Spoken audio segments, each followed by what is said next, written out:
শীত আসলেই আমরা ফুলকপির কত ধরনের রেসিপি খেয়ে থাকি, তাই না? আজ ফুলকপি দিয়ে দারুণ একটি রেসিপি তৈরি করে দেখাবো। আসসালামু আলাইকুম, ড্রিম কুকিং থিয়েটারের আরো একটি পর্বে সবাইকে স্বাগত।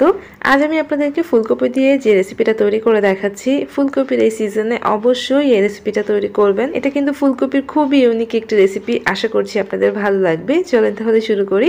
আমি এখানে একটা ফুলকপি নিয়েছি আর ফুলকপিটাকে ভালো করে ধুয়ে নিয়েছি। তারপর এর থেকে ফুলকপির ফুলটা বের করে নিব, এর জন্য কেটে নিচ্ছি।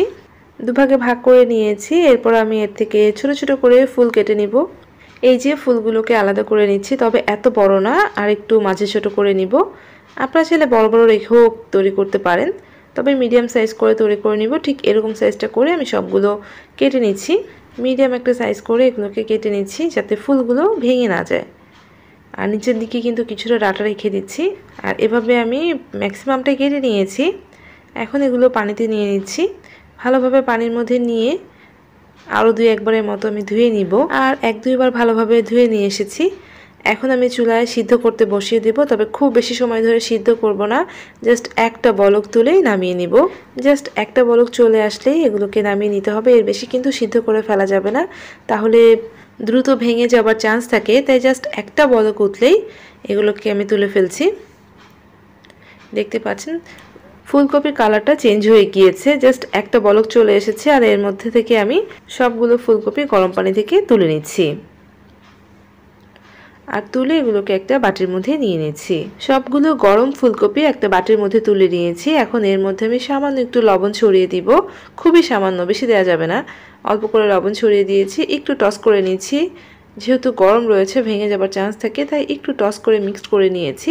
এখন আমি এগুলোকে তেলে ভাজতে চলে যাচ্ছি। চুলায় আমি প্যান বসিয়ে দিয়ে বেশ অনেকটা পরিমাণে তেল দিয়ে দিয়েছি আর তেলটা ভালোভাবে গরম করে নিচ্ছি। তেলটা যখন গরম হয়ে আসবে তখন এর মধ্যে ফুলকপিগুলোকে ছেড়ে দিতে হবে। আর চুলার আঁচটা মিডিয়ামে রেখে এগুলোকে লালচে কালার করে ভেজে নিচ্ছি। একসঙ্গে সবগুলো দিয়ে দিয়েছি আর এগুলোকে একটু পরপর উল্টে পাল্টে দিয়ে লালচে একটু কালার করে ভেজে নিব, অর্থাৎ ফুলকপিটাকে একটু ফ্রাই করে নিচ্ছি। এই জন্যই কিন্তু আমি অল্প করে সিদ্ধ করে নিয়েছি, কারণ এই ফ্রাই করতে করতে ফুলকপিটা অনেকটা সিদ্ধ হয়ে যাবে। আর এভাবে উল্টে পাল্টে সুন্দর একটা কালার হওয়া পর্যন্ত ভেজে নিচ্ছি।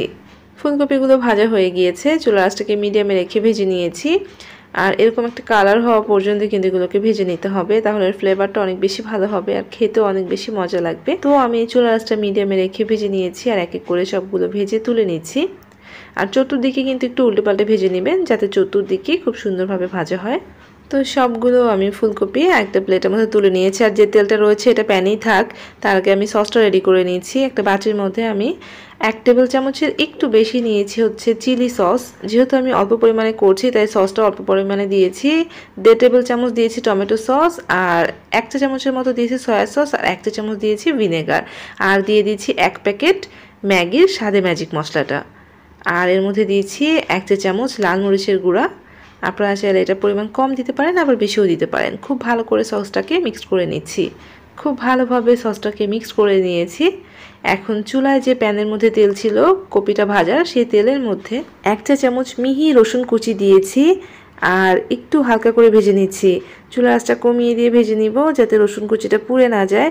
যখনই রসুনটা হালকা একটু ভাজা হয়ে যাবে তখনই এর মধ্যে দিয়ে দিয়েছি 1 টেবিল চামচ পেঁয়াজ পাতা কুচি। এখন চুলার আঁচটাকে বন্ধ করে দিলাম আর এই গরম তেলটাকে আমি সসের মধ্যে দিয়ে দিচ্ছি, তবে পুরো তেলটা দিচ্ছি না, অর্ধেক তেলটা দিচ্ছি। আর পেঁয়াজ পাতা রসুনটা পুরোপুরি দিয়ে দিয়েছি।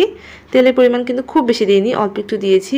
আর এরকম গরম রসুন আর পেঁয়াজ পাতা কুচি দেওয়ার পরে খুব ভালো করে সসের সাথে মিক্স করে নিচ্ছি। খুব ভালোভাবে মিক্সড হয়ে গিয়েছে। এখন যে ভেজে রাখা ফুলকপিটা ছিল সেটা আমি সসের মধ্যে দিয়ে দিলাম আর খুব ভালো করে মিক্সড করে নিচ্ছি যাতে ফুলকপির ভিতর পর্যন্ত সসটা ঢুকে যেতে পারে।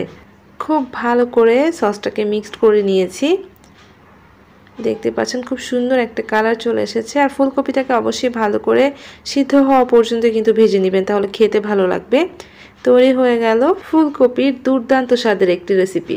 উপর দিয়ে সসটাকে এভাবে ছড়িয়ে দিচ্ছি আর কিছু পেঁয়াজ পাতা কুচি উপর দিয়ে ছড়িয়ে দিলাম। দেখতে কি দারুণ লাগছে, তাই না?